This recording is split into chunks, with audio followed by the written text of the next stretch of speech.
Assalamualaikum warahmatullahi wabarakatuh. Bismillah, alhamdulillahirabbil alamin, wassalatu wassalamu ala asrofil anbiya'i wal mursalin wa ala alihi washabihi ajmain, amma ba'du. Sahabat-sahabatku yang tercinta, Imam Al-Qurafi pernah mengatakan dalam kitabnya Al-Zuhari, kullu fikhin lam yuharaj al-qawaid fi sab'i sa'i. Setiap fikih yang tidak dibangun di atas kaidah-kaidah bukan merupakan fikih yang kuat. Padahal sudah semestinya bagi kita sebagai umat Islam untuk membangun fikih kita di atas kaidah-kaidah yang kokoh. Di antara kaidah-kaidah penting, ada 5 kaidah yang menurut para ulama disebut dengan Al-Qawaid Al-Khamsah Al-Kubra. 5 kaidah besar. Kaidah yang pertama adalah innamal amalu biniyat. Sesungguhnya setiap amalan bergantung kepada niatnya. Ini merupakan kutipan hadis Nabi Muhammad SAW yang dijadikan kaidah dasar dalam fikih. Niat merupakan pondasi yang menentukan gerak amaliyah kita selanjutnya.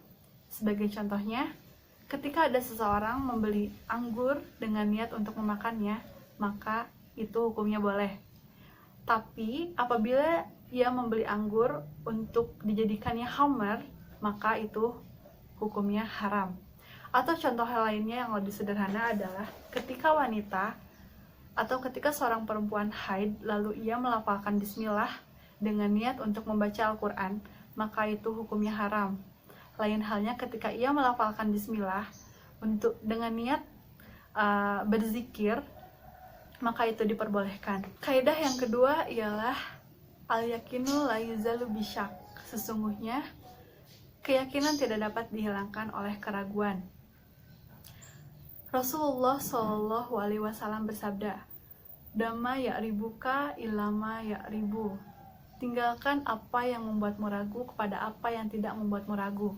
Sebagai contohnya adalah ketika kita yakin suci dari hadas, kemudian kita ragu apakah batal wudhu kita atau tidak, maka hukum asalnya adalah tidak batal. Kaidah yang ketiga ialah al-masyaqqatu tajlibu taysir. Sesungguhnya kesulitan itu mendatangkan kemudahan. Islam adalah agama yang mudah. Yuridu wa bikumul yusra wa la yuridu bikumul usra. Allah Subhanahu wa taala menginginkan kemudahan bagi kalian dan tidak menginginkan kesulitan bagi kalian. Sebagai contohnya adalah ketika ada seseorang yang tidak mampu untuk menggunakan air ketika berwudu, maka diperbolehkannya untuk bertayamum.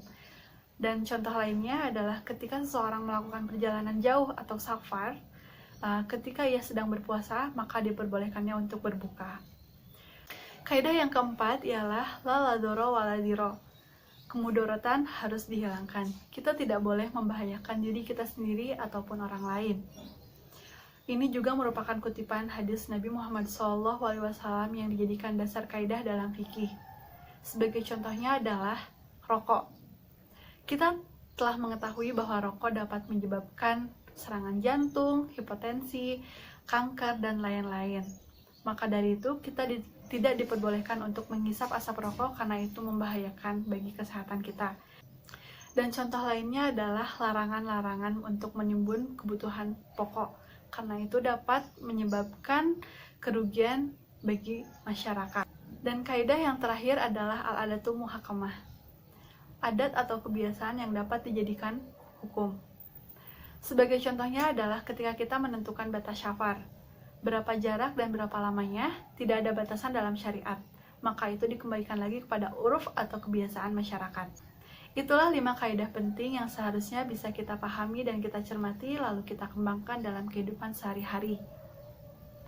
Demikian, semoga Allah menambahkan ilmu yang bermanfaat bagi kita semua.